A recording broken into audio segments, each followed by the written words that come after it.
clown wants to rob a bank. When he arrived at the bank door, the security guard said, "It's the end of the day. Come back tomorrow." At that moment the clown took out his gun. He had to work overtime and let him in. Then the clown showed the bomb on his body. He took out his gun and handed it to him. "I'm just a useless old man." The clown and the security guard walked into the hall. The clown with the gun in one hand and the balloon in the other said, "Everybody stop. I'm going to make a robbery." But only 2 people in the whole hall looked back. The others didn't care. The clown asked the security guard to shout with him. Everyone else just shook their heads and laughed when they heard it. The atmosphere became awkward. Angry clown fires a shot in the air. Only then did everyone realize it was real. The manager quickly pushed the alarm button. The clown told everyone to put their hands above their heads. Even the little dog in the noblewoman's arms. Puppy looks at gun and freezes in fear. He took out a black bag and gave it to the receptionist. "Please fill this bag up for me." The man with the deposit on the side said, "That's my money. They haven't given me a receipt yet." The clown is very professional. He pointed a gun at the receptionist and asked for a receipt first. Then they put everyone in the vault. The security guard was there to do a head count. Once everyone was in the vault, he handed over the key. He dutifully walked in himself. The clown took out another black bag. "Go and fill this one up for me too. You all be quiet. Nothing is going to happen." Then the clown called out the lobby manager. The 2 of them walked hand in hand down the hall. The clown told the manager to call the police. "If you dare to attack, I'll blow the place up." And with that,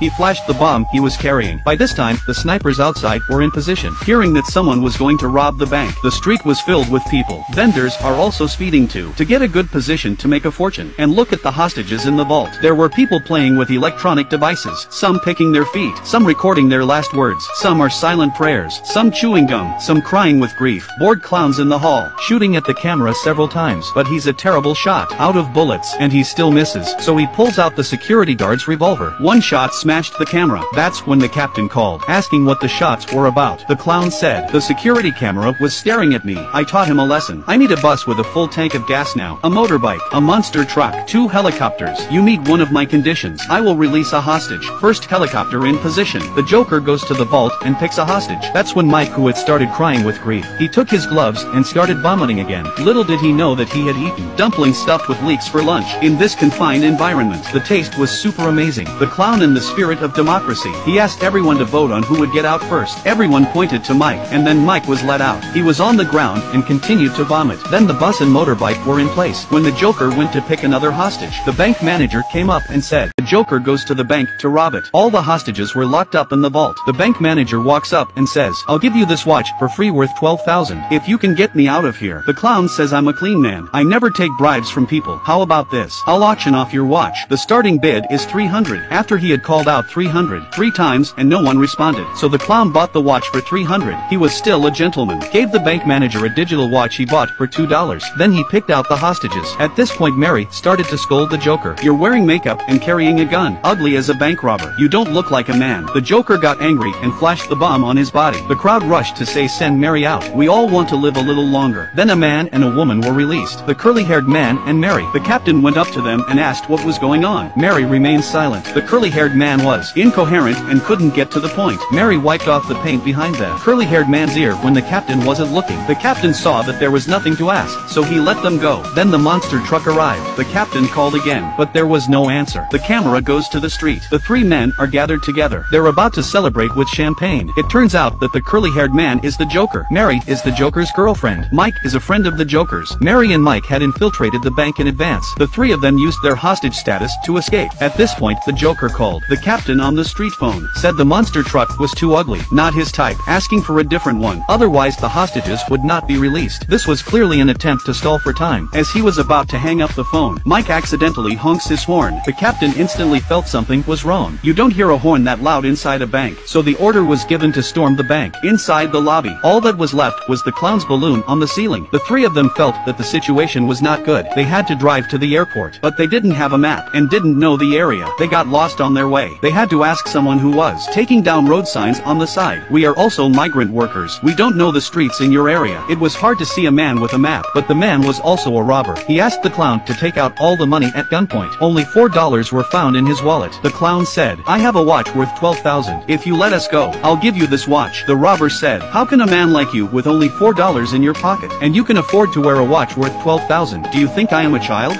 Then he took the suitcase from their car. Inside the suitcase were the clothes they needed to change into. They had to rush back to the house Mary had just surrendered. There was no parking space, so they parked at the fire hydrant. Mary said, "I'll pay the fine," and she flashed the money she had tied to her body. It turned out that they had all the money tied to their bodies. As they were about to leave after changing their clothes, the new tenant came in, thinking the three were thieves, quickly pulled out guns, and called the police to arrest them. The clown said, "How much do you rent this house for a month?"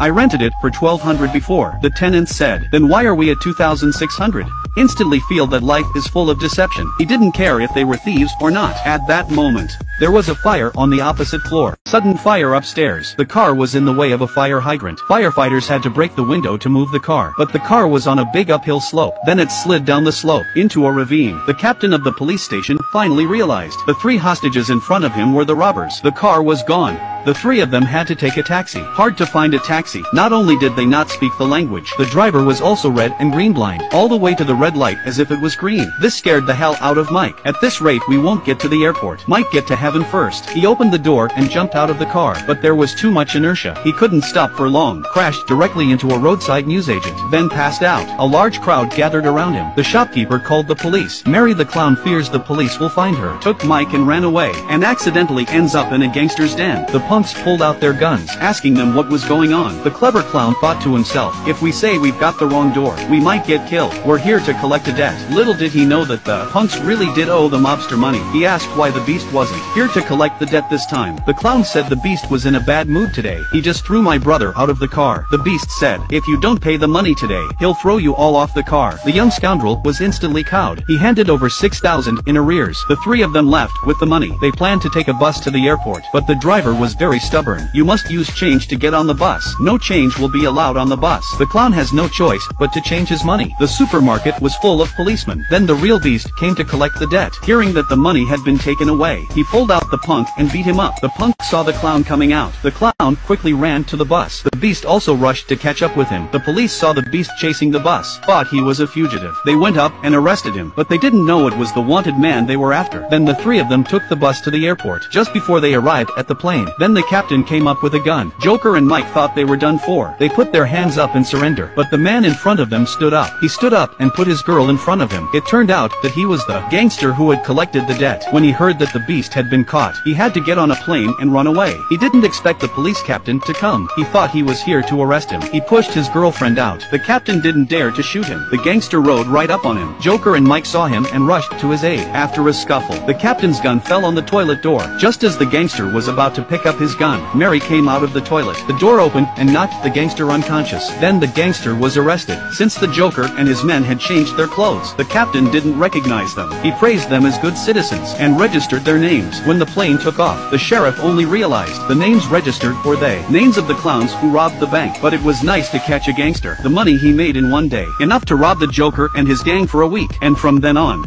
the Joker, Mary, Mike, and the three of them lived happily ever after. And that's the end of the movie.